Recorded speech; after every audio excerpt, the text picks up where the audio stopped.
Hello guys, welcome to my channel Ritika Som kitchen. आज के हमारे रेसिपी कॉर्न पकोड़ा। आज के भुट्टा दिए पकोड़ा बनाबो। तो चलो আমরা দেখব ভুট্টা দিয়ে পকোড়া বানাতে আমাদের কি কি উপকরণ লাগছে। ভুট্টা দিয়ে পকোড়া বানাতে আমাদের যা যা লাগবে, আমি একটা ভুট্টাকে আমি এরকম ছাড়িয়ে নিয়েছি। এরকম একটা ভুট্টাকে আমি ছাড়িয়ে এরকম এক বাটি হয়েছে আমার। আর লাগবে চালের গুঁড়ো, বেসন, ব্রেড ক্রাম্বস, আদা রসুন বাটা, হলুদ গুঁড়ো, লঙ্কার গুঁড়ো, চিলি ফ্লেক্স, নুন আর সাদা তেল। চলো এবার আমরা রান্নাটা করব। প্রথমে আমি ভুট্টাটাকে সব কিছু দিয়ে আমি মাখিয়ে নেব। আমি এরকম নরম ভুট্টা নিয়েছি। আর যদি শক্ত ভুট্টা, তোমাদের যদি ভুট্টাটা শক্ত হয় তোমরা তাহলে গরম জলে একটু ভাপিয়ে নেবে, তাহলে নরম হয়ে যাবে। আমি দিয়ে দিলাম প্রথমে ভুট্টাটা, দিয়ে দেবো চালের গুঁড়ো পরিমাণ মতন, দিয়ে দেবো বেসন, দিয়ে দেবো ব্রেড ক্রাম্বস, হলুদ গুঁড়ো, লঙ্কা গুঁড়োটা পুরোটাই দিয়ে দেবো, আদা রসুন বাটাটা পুরোটা দিয়ে দেবো, আর দিয়ে দেবো চিলি ফ্লেক্স। তোমরা তোমাদের ঝাল অনুযায়ী দেবে। দিয়ে দেবো নুন আর সাদা তেল, অল্প করে সাদা তেল দিয়ে দিলাম। এবার আমি একটু জল দিয়ে এটা ভালো করে মেশাবো, অল্প অল্প জল দিয়ে মেশাবো।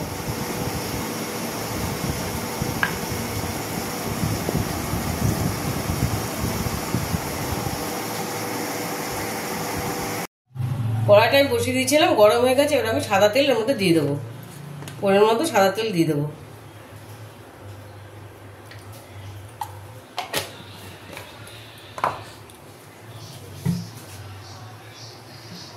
আমি দেখো এটা এরকমভাবে মেখে নিয়েছি, এরকম হবে। তোমরা চাইলে পেঁয়াজ দিতে পারো, আমি পেঁয়াজ দিইনি। তোমরা চাইলে পেঁয়াজ ধনেপাতা কুচিও দিতে পারো। এবার তেলটা আমার গরম হয়ে গেছে, এবার আমি এগুলো ছেড়ে দেবো। তোমরা যে কোনো শেপে দিতে পারো।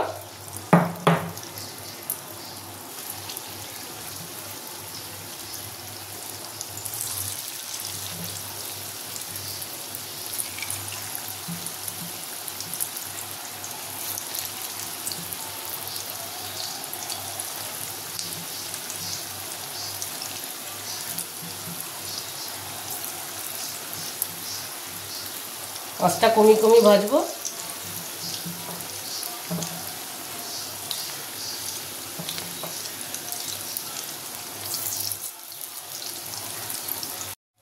দেখো এই পকোড়াগুলো আমার ভাজা হয়ে গেছে। এবার এগুলো আমি তুলে নেব।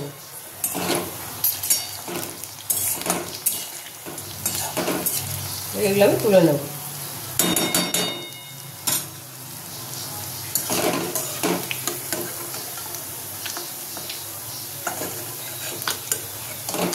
লাল লাল করে ভেজে নিয়েছি।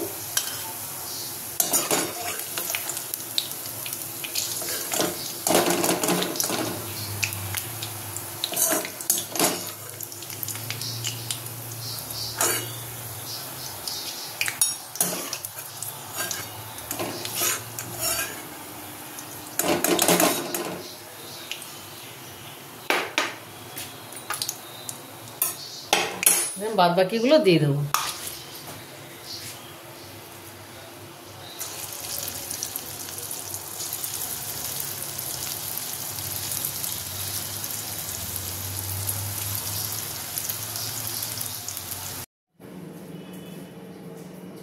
দেখো ভুট্টার পকোড়াটা আমার রেডি হয়ে গেছে। তোমরা চায়ের সাথেও এটা খেতে পারো আর সসের সাথেও খেতে পারো। ভীষণ ভালো লাগে খেতে, খুব তাড়াতাড়ি হয়ে যায়। তোমরা এটা বাড়িতে অবশ্যই বানাবে। আর যদি রেসিপিটা ভালো লেগে থাকে তাহলে আমাকে লাইক, শেয়ার আর সাবস্ক্রাইব করতে ভুলবে না। টাটা।